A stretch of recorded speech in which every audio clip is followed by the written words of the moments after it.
Pisces is the 12th sign of the zodiac. It is a feminine, mutable water sign. It is symbolized by two fishes swimming in opposite directions, but joined by a rope or ribbon.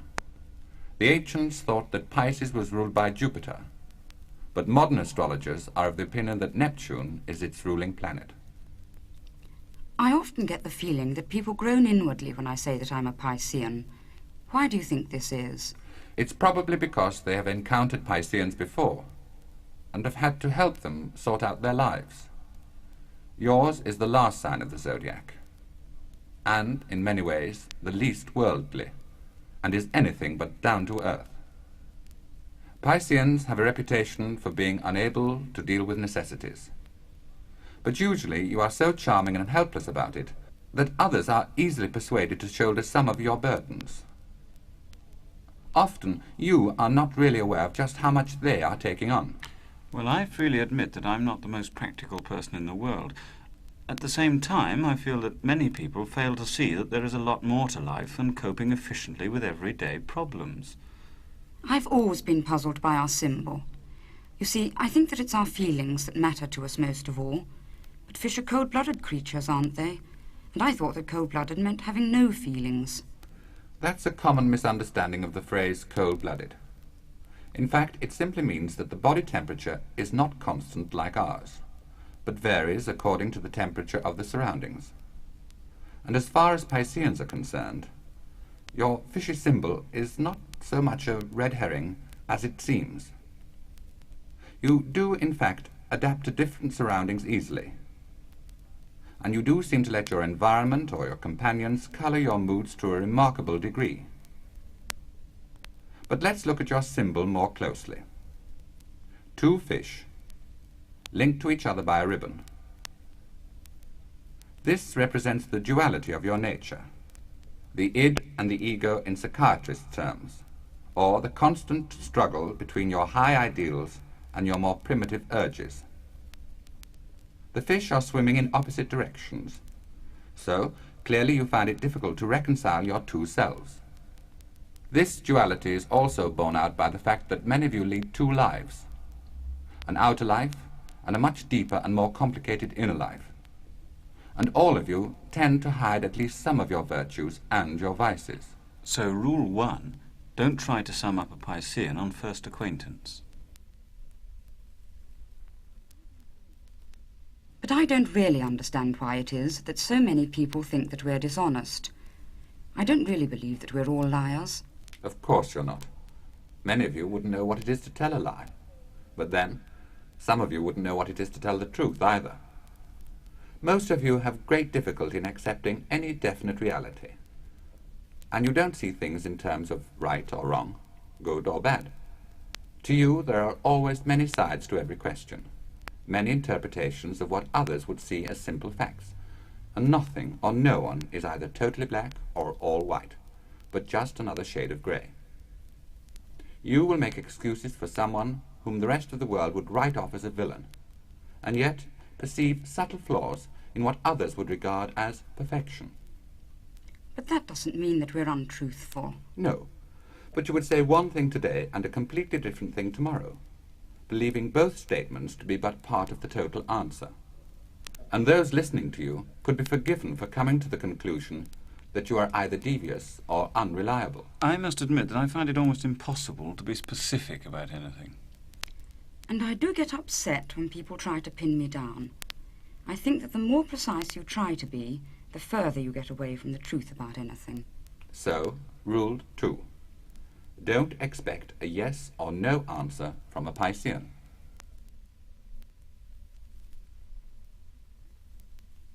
I suppose it makes sense that being the sign of the fishes, ours is a water sign. But what is this really supposed to mean? In astrology, water represents the emotions and the feelings. And it's interesting that the symbols of the other two water signs, Cancer and Scorpio, are both creatures who protect the weaker parts of their bodies by hiding behind their tough outer shells. The fish has no such inbuilt defense, and yours, in many ways, is the most vulnerable sign of the zodiac. Most of you are intensely emotional and deeply sensitive, And you're also extremely sympathetic and responsive to others. You frequently feel things that other people learn, see, think, or hear. And what you lack in common sense, you seem to make up for in heightened awareness. There are times, however, when your extreme sensitivity misleads you, so that you can make insufficient use of your mental faculties. I said yours was a mutable water sign. The combination of water and mutability reinforces all of these tendencies. Like the other mutable signs, Gemini, Virgo, and Sagittarius, you are liable to changes of mood, affected by the people you meet, and at times inconsistent. You share with them a certain grace and agility. But unlike them, you are not a quick thinker. Indeed, you frequently retreat for days on end. You mull over facts which would seem clear-cut to the rest of us. From what you've said, we don't sound very tough. Is this what being a feminine sign means? Not exactly. Feminine is just the astrologer's way of saying negative. And all that really means is that you tend to look inside yourself rather than out on the world. All the feminine signs seem to be able to give their best when they collaborate with someone else. More than the other 5, however, you in particular tend to need someone to turn to. Astrological tradition has it that Pisces is the weakest sign of the zodiac, but that is not strictly true. Yours is not a strong sign in many ways, but your quiet charm can hide a gentle persistence that is often a great deal more effective than all the bullying and blustering in the world. So, Rule 3, don't ever believe that a Piscean will take no for an answer.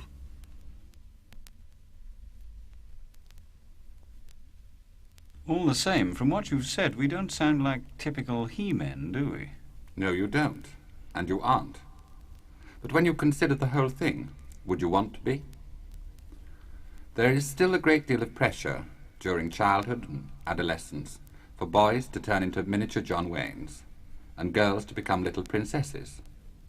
But fortunately, that's not the way many of us turn out to be. It would be a boring world if we did. I don't imagine that you need me to tell you that when it's a question of getting on with women, the strong, silent type are not always a raving success. For some women prefer men they can talk to, not just admire from a distance. In many ways, this sign does sit less comfortably on a man. But provided you don't try to be tougher than you are, there are many compensations. Piscean women, on the other hand, are dead lucky. For Pisces produces just the sort of looks and temperament that men would fight duels over. It may interest you to know that both Elizabeth Taylor and Ursula Andress are also Pisceans. But there must be some practical Piscean men in the world. In fact, there are. George Washington, the first President of the United States, was born on the 22nd of February, 1732.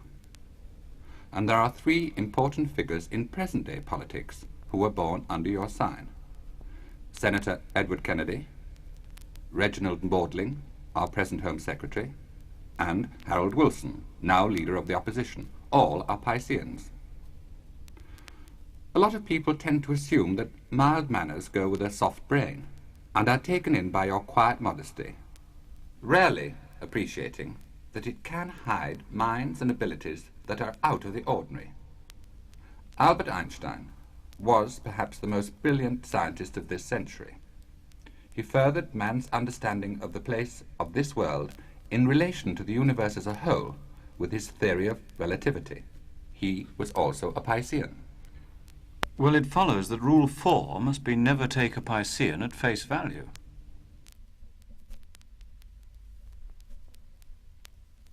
But let's look at the plus side of being a Piscean.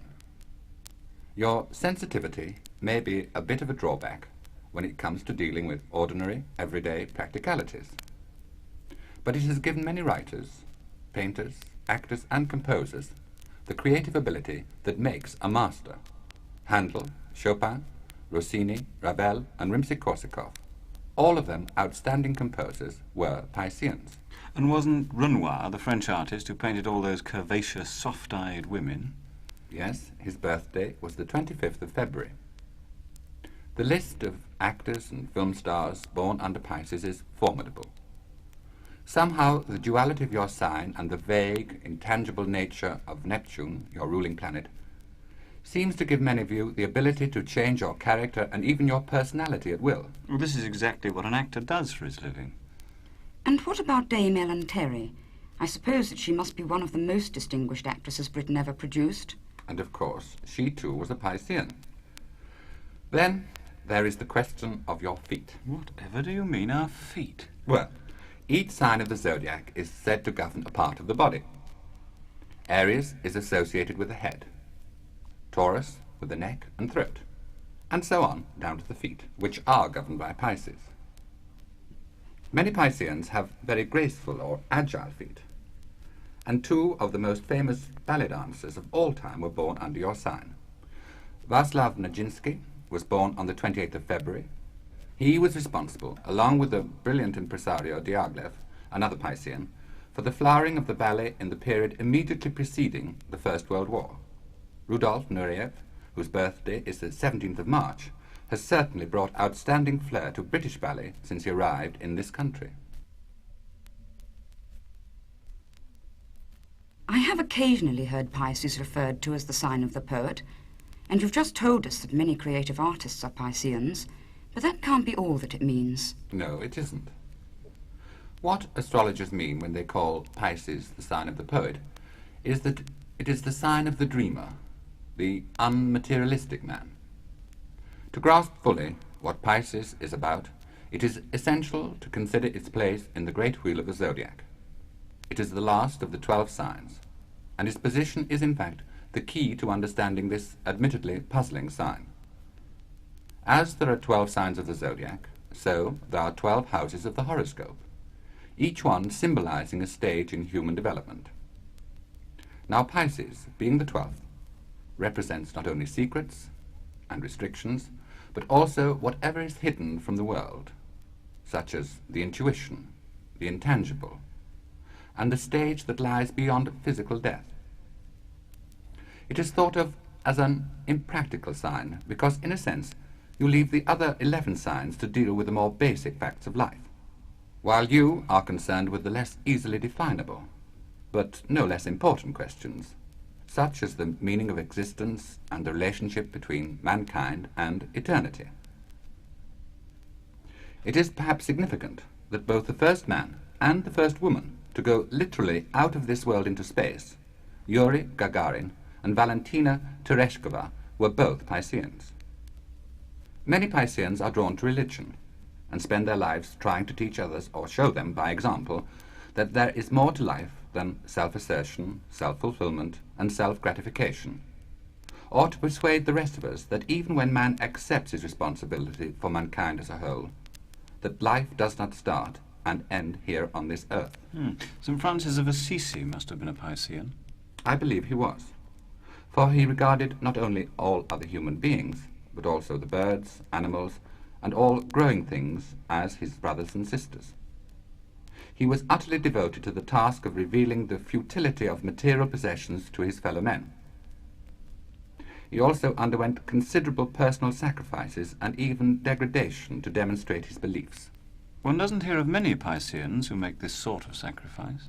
No, but that is because although self-sacrifice is an integral part of the Piscean makeup, it is usually done unobtrusively and without advertisement. Others rarely appreciate just how much many Pisceans do to help other people. It is a sign of behind-the-scenes activity, and much of this activity is totally unselfish.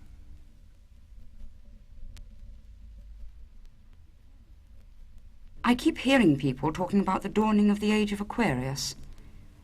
What do they mean, and what age have we all been living in up till now? Each age, or as astrologers put it, month of the great year, lasts approximately 2,000 years, and the age of Aquarius follows instead of preceding the age of Pisces. because of the unequal gravitational pull of the Sun and the Moon on the Earth's bumps. The Piscean age, therefore, started approximately at the time of the birth of Christ, and the fact that the early Christians used the symbol of the fish as their secret code is no accident. Likewise, many of Christ's disciples were fishermen, and the phrase, "I will make you fishers of men," can hardly be associated with any other sign, not to mention the fact that he himself walked on the water, fed the 5,000 by multiplying the fish as well as the loaves of bread, and brought about the miraculous draught of fishes after the disciples had been fishing in vain all night. But as a man, Christ embodies all the best qualities of Pisces. His humility was evident from his birth in the stable and throughout his life. Many of his parables, besides revealing his insight into human problems and predicaments, can be regarded as pure poetry, but his whole life demonstrated a complete lack of materialism and an overwhelming compassion for all mankind. As I have said, Pisces is the 12th house, which represents secrets and restrictions and what lies beyond life in this world. This also includes secret or unknown enemies.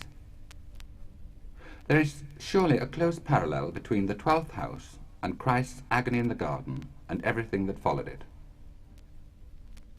Christ's life was in many ways a dramatic portrayal of the perfect Piscean character. In daily life, obviously few Pisceans can hope to measure up to this marvelous example, but there is some of this self-sacrifice and compassion in all of you.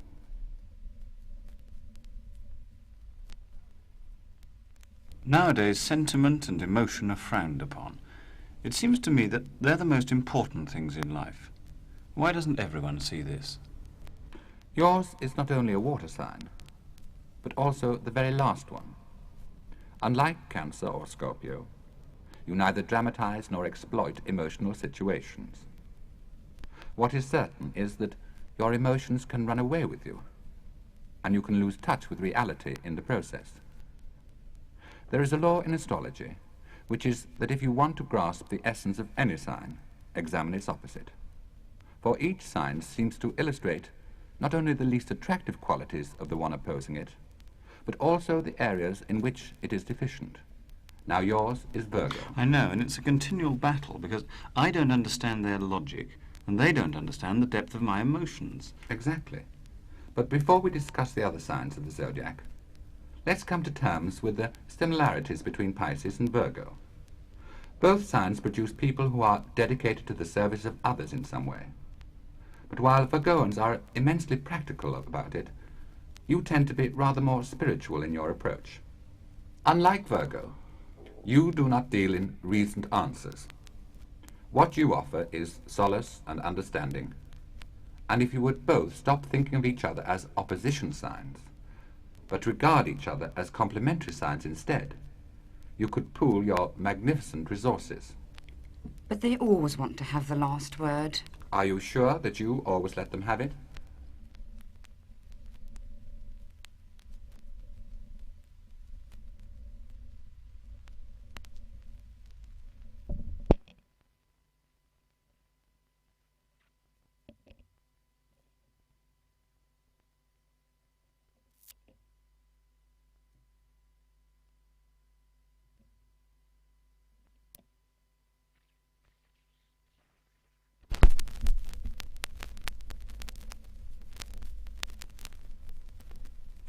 Well, what about the other signs of the zodiac? How are we supposed to get on with them? And which ones should we be able to form successful relationships with? We'll deal with the other water signs, Cancer and Scorpio, first, since you share a common element. Cancerians would understand your emotions, but they are much more possessive and demanding than you, and you might feel swamped by them. Scorpio? Well, here again, the relationship would work on an emotional level, but I suspect that would be all, for they are infinitely tougher than you, and would probably regard your softness as weakness. Remember, too, that although like you they are not straightforward, their deviousness is calculated and calculating. They may try to match your depth of feeling, but they would not respect it. Next, the air signs: Gemini, Libra, and Aquarius. I think with all of them you would discover that, for all their talk, they do not feel as deeply as you. You would probably never even start to follow the quicksilver brain and lightning statements of a Geminian. And while you would enjoy and feel sympathy with the Libran love of beauty, you would be disappointed to discover that their loyalties are less lasting than your own. Aquarius is your house of secrets and restrictions, and you'd probably feel restricted by an Aquarian demand for calm and reason, and their detachment where emotional relationships are concerned would remain a secret which you would never fathom. Now, let's consider the fire signs: Aries, Leo, and Sagittarius. Aries is your house of money, and as long as you limited your relationship with an Arian to one long spending spree, you'd be happy. For they are as impetuous and even more extravagant than you, which is saying something. But where everything else is concerned, your ideas would be totally at odds. For Arians are after quick results, while you are prepared to wait a lifetime and longer for rewards. You could form a successful partnership with Leo, for although they are perhaps the most worldly of all the signs, relishing the joys and pleasures of this earth, they have a splendor you couldn't fail to admire, and what's more, they would probably be very loyal and defensive about you when everyone else would throw up their hands in exasperation. Now, Sagittarius is your 10th house, which represents your career, integrity, and standing in the world. And, strangely enough, for an unworldly person, you do care deeply about your professional aims, particularly if they are creative.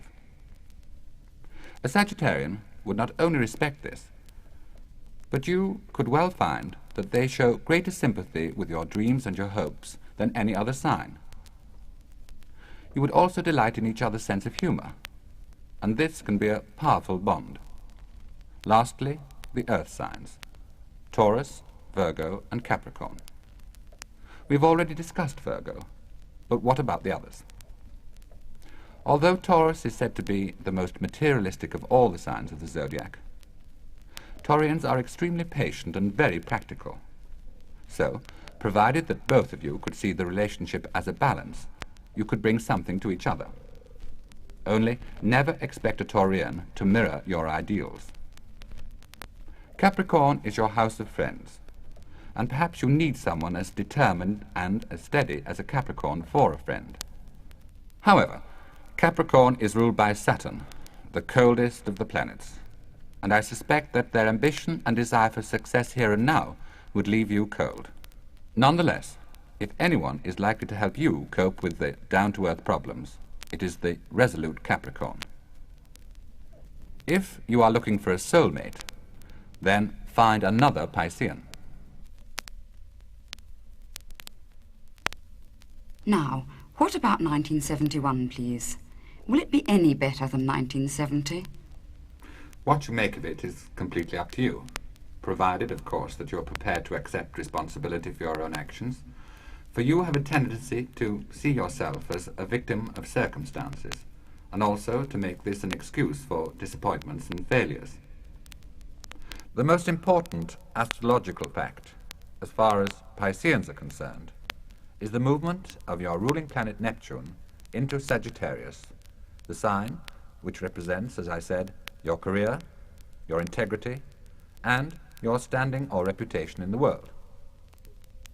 Jupiter, the planet which was formerly associated with your sign, also moves into Sagittarius in 1971.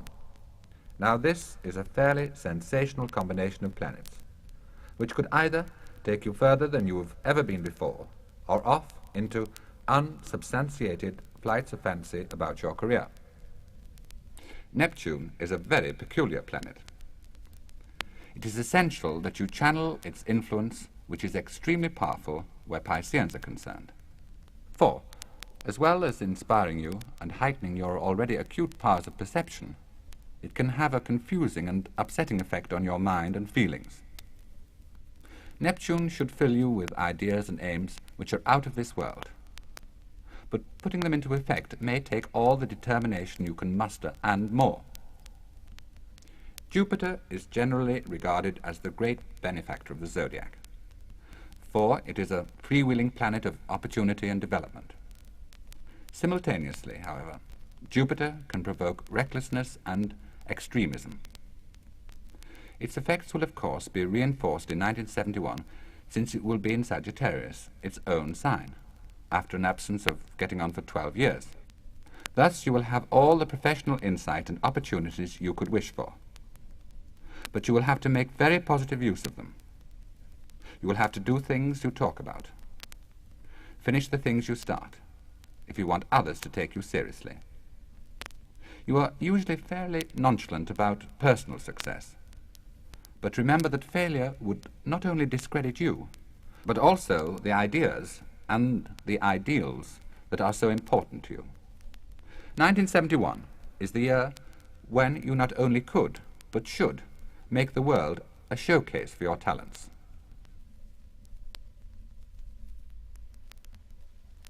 Now, let's talk about Saturn. Oh, dear. Saturn always seems to be doing something nasty to Pisceans. It's only your oversensitivity which makes you think this.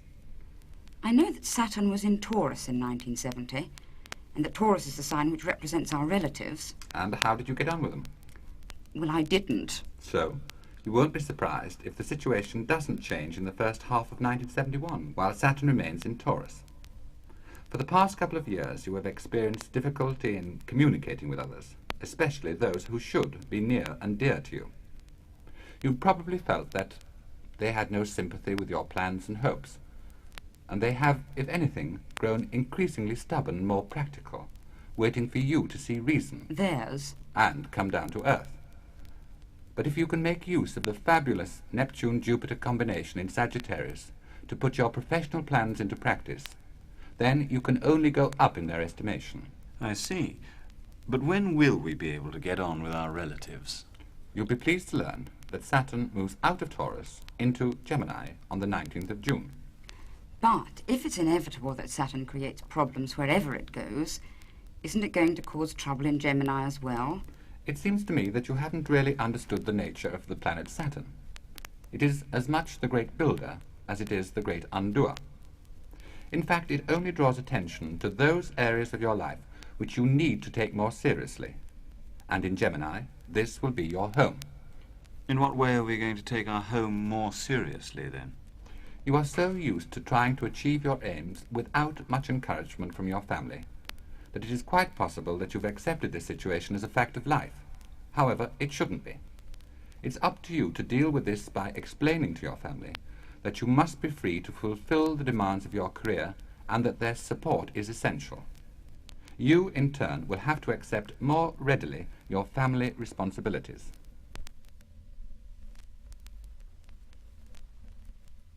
What about money? Why don't we ever seem to have enough? Well, with Aries as your house of earnings and personal money, you can hardly be expected to be a financial wizard. Your Piscean emotional nature prevents you from being sufficiently ruthless to say no, even when you are aware that you will never be repaid.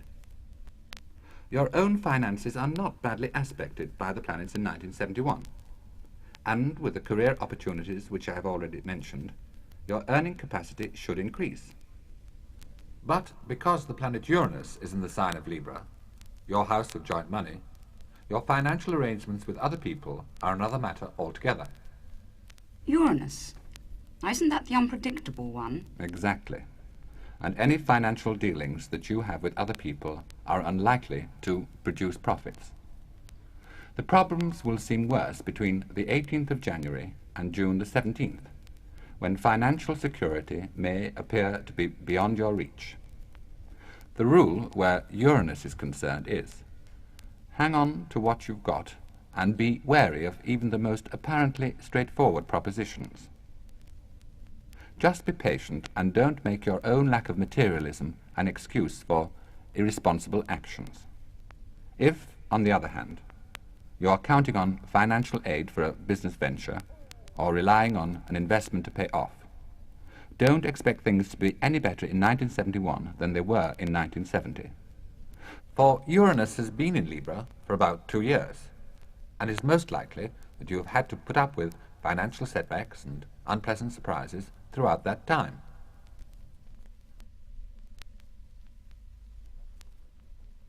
There are 2 important eclipses of the moon in 1971. The first in February and the second in August, and they will be disturbing for every sign of the zodiac, which is something you would do well to consider. They fall in Leo and Aquarius.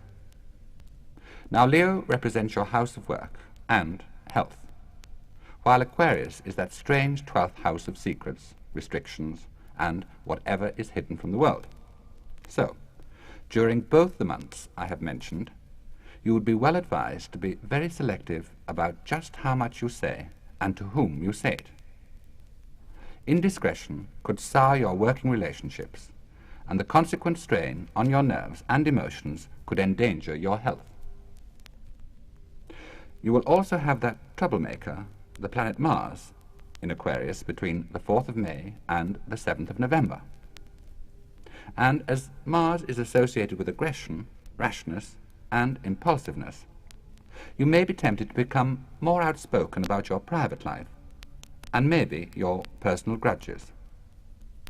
Like everyone else, once you start talking about the things you normally keep to yourself, you run the risk of saying far too much.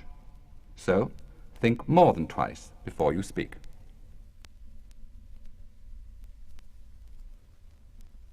What's going to happen to us Pisceans once the age of Aquarius starts? How on earth are we going to fit into this new age? Well, in fact, you should fit in without any trouble at all, because the aims of the age of Aquarius are similar to your own. It's just your approach that is different, for you're both supposed to be concerned with making the world a better place. But obviously the world as a whole will only be changed if every individual person changes.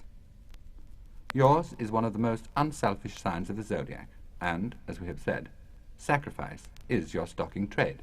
Self-assertion seems to matter so much nowadays, but Pisceans are not assertive. Does this mean that we're doomed to be also-rans? True, yours is not the pushiest of signs, but your ability to achieve what you want should not be underrated by you or by anyone else for that matter. Like the constant dripping of the water, you do wear away the stone, and quite often get exactly what you want in the process. You haven't said anything about love. Well, that's because the only thing that could possibly upset your marriage or involvements is your own preoccupation with professional self-expression. Love is in a way a Piscean's whole existence. But even in love, you are elusive and occasionally changeable. And you are in danger of walking headlong into trouble by failing to reveal when you have changed your mind. Oh, but we don't do that very often. Once is often enough. I once read that Neptune was the planet of glamour. Do you think that this is true? If you mean what the magazines call glamour, that is, a combination of conventional beauty, cosmetics, and high fashion, then Neptune has nothing at all to do with it. What Neptune does bring is its own particular qualities of elusiveness and mystery, and a sense of something that is not quite of this world. Now, these qualities are fascinating, and are perhaps what is meant by the phrase star quality, something which some people have which sets them apart from everyone else. It is interesting that the planet Neptune is usually very strongly placed in the birth charts of the most exceptional film stars.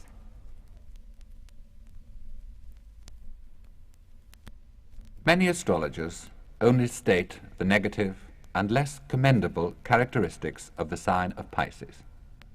Thus, you are frequently underrated and sometimes suffer from a sense of inadequacy. Pisceans are always looking for the reality beyond appearances, realizing that appearances are usually deceptive. As the last sign of the zodiac, you have a unique role to play, for you are supposed to be living out the final stages of human evolution.